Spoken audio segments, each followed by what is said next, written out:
Vem curtir as férias juntinho comigo. Começa agora um Atualize cheio de novidades para você.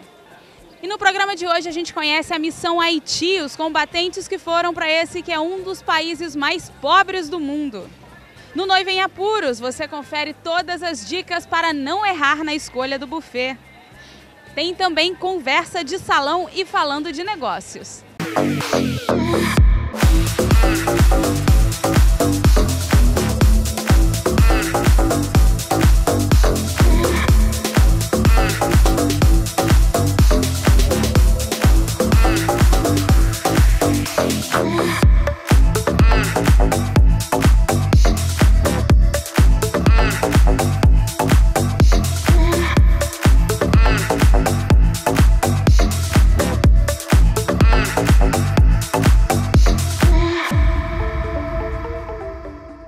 Quando eu falo em super-herói, você certamente pensa nesses caras.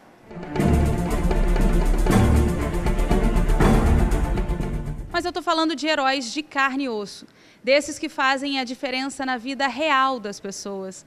Eu estou aqui com o Sargento Aredes, o Sargento Haroldo e o Cabo Adriano, eles que voltaram de uma missão no Haiti e que vão contar para a gente um pouco do que eles viveram lá. Sargento, um país que foi devastado e que nunca se recuperou completamente, né? Esse foi o cenário que vocês enxergaram ao chegar ao Haiti? Quando nós chegamos lá, né, nós deparamos, né, com muita miséria, né, muita pobreza e um país muito carente, né? Até de afeto mesmo, e nós chegamos lá com o propósito da continuidade, né, ao trabalho que já vem feito já há alguns anos, né, pelas tropas brasileiras, não só pelas tropas brasileiras, mas também, né, pelas tropas de vários países do mundo. Qual foi o primeiro impacto, a primeira sensação quando vocês pisaram em solo haitiano?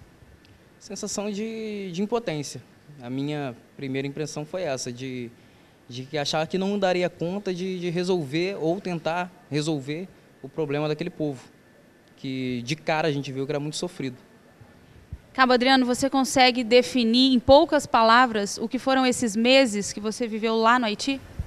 Foi uma experiência enriquecedora, né, na verdade, não só profissionalmente, como pessoalmente, porque apesar de todo o preparo que a gente teve, né, para ir na missão, né, quando a gente tá lá fazendo a missão propriamente dita, a gente vê que é totalmente diferente, vê a realidade, e é realmente devastador a realidade lá.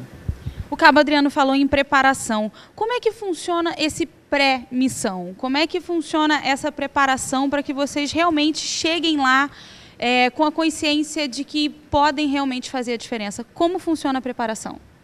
A preparação consiste em 3 fases, na verdade. Que primeiro você faz uma bateria de exames físicos e de saúde, para ver se a gente está ok, para aguentar a batida de 6 meses de missão. A segunda parte a gente vai para um treinamento técnico-militar, que a gente passa por devidos treinamentos para simulações do que pode acontecer na missão em si. E a terceira fase é a propriamente dita a missão, que é o convívio, que é a grande circunstância que a gente enfrenta tão distante da nossa casa. Sargento Aredes, o momento antes te prepara para chegar lá. E quando você chega, o impacto de chegar num país como o Haiti, né, um dos países mais pobres do mundo, onde a população vive com cerca de 1,25 dólares, né, ou seja, a cada dia a população vive com menos de 2 dólares. Então, a preparação te deixa pronto para chegar lá. E depois que você chega, depois do impacto, qual é a primeira coisa que passa na cabeça? Na verdade, assim, toda a preparação, seja ela psicológica, né, técnico, profissional também, isso dá um suporte para a gente muito grande para que a gente possa desempenhar bem a nossa função lá. Agora, você ter conhecimento de uma realidade, né, é uma coisa, você vivê-la é diferente, né? Então, essa experiência que faz a grande diferença para nossas vidas. Eu costumo dizer, e eu li isso em alguns relatos de guerra, na época que eu fazia faculdade de História, que um homem que vai para a guerra, ele nunca volta o mesmo. Eu queria saber de vocês, quem é o Sargento Haroldo depois do Haiti? Agora é uma pessoa muito mais madura, né? Muito mais, posso falar que eu sou uma pessoa mais vivenciada, que me mudou completamente. Hoje em dia, eu não posso nem sonhar em reclamar de algum prato que minha esposa ou minha mãe, alguém preparou para mim. Porque toda vez que eu penso em reclamar, eu lembro de tudo que eu vi. Tudo que eu vi, tudo que eu senti. Então realmente a gente vê que não tem problema nenhum. A gente não tem problema, a gente não tem dificuldade. Comparando, claro, com as pessoas que vivem no Haiti. Cabo Adriano, além da dificuldade de ficar tanto tempo longe da família, viver num ambiente completamente diferente, com uma cultura, com um linguajar muito diferente, qual foi a coisa mais difícil que vocês enfrentaram lá? Lá eu acho que foi se adaptar mesmo à rotina de lá, uma rotina totalmente diferente, que a gente não é acostumado lá, né? Tanto com a cultura do povo haitiano, né, quanto o trabalho que a gente faz lá, que não é o mesmo trabalho daqui. Acho que foi isso, a rotina mesmo, se adaptar à rotina foi mais difícil. Você consegue explicar pra gente em poucas palavras? Eu sei que tem horas que as palavras somem, né? Eu não consigo nem imaginar o que vocês viveram lá nesses meses, mas acredito que as palavras não consigam alcançar a experiência dessa vivência. Você consegue definir em poucas palavras quem você se tornou depois que você voltou do Haiti? Eu acho que, como o Sargento Haroldo falou, a palavra maturidade resume tudo, porque a gente vai de um jeito, a gente já é bem maduro devido ao exército, mas a gente volta totalmente diferente. Com certeza, muito mais maduro. Profissionalmente, por causa da missão, mas pessoalmente, muito mais ainda. Qual foi a experiência mais dura, digamos assim, mais difícil que vocês passaram lá? Foram várias, né? Imagino. Muitas. Mas, assim, eu creio que talvez seja mais puxada, né? Foi talvez no mês de outubro, ali próximo da gente ir embora, durante uma grande operação nós estávamos fazendo lá, né? E aí chegou um garotinho, né? Pedindo comida e água. Isso era costumeiro lá, inclusive nós não podíamos, né, numa situação de operação, né, fornecer comida para eles, né? Tinha os dias, locais específicos, mas esse garoto sentou ao nosso lado, ao lado da viatura, e abriu uma sacola, né, uma comida, um arroz ali com feijão, e aquilo aparentemente, pelo odor que foi exalado ali, parecia já estar muitos dias naquela sacola ali, e aquilo me marcou muito, porque eu tenho um filho no Brasil, né? Então isso me remeteu, naquele momento ali, remeteu ao meu filho, né? Foi uma das experiências que mais me marcou, assim.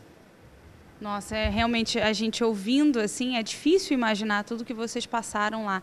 E o ficar longe da família, para viver uma realidade muito diferente da sua, também deve ser muito difícil, né? Sim, certamente, né? Eu deixei a minha esposa aqui em Campos com meu filho, né? Ela permaneceu aqui, e inclusive eu franqueei ela, caso ela quisesse ir para a casa dos pais dela, que moram em Minas, ela poderia ir, né? Ela achou melhor permanecer aqui em função do trabalho dela, da escola do filho também, né?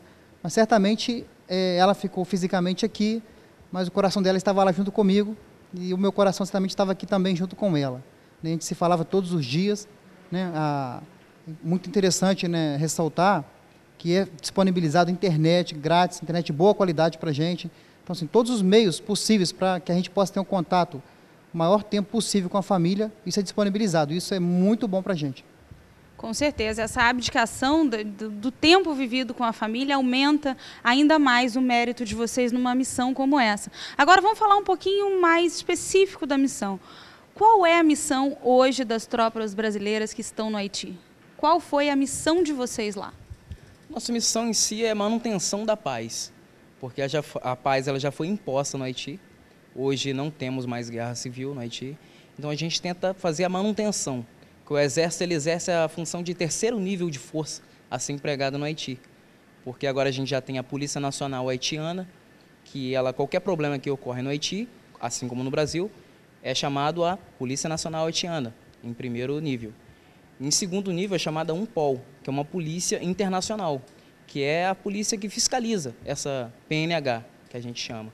E em terceiro nível, se eles não resolverem, chama-se o Exército Brasileiro, a MINUSTAH, que somos nós.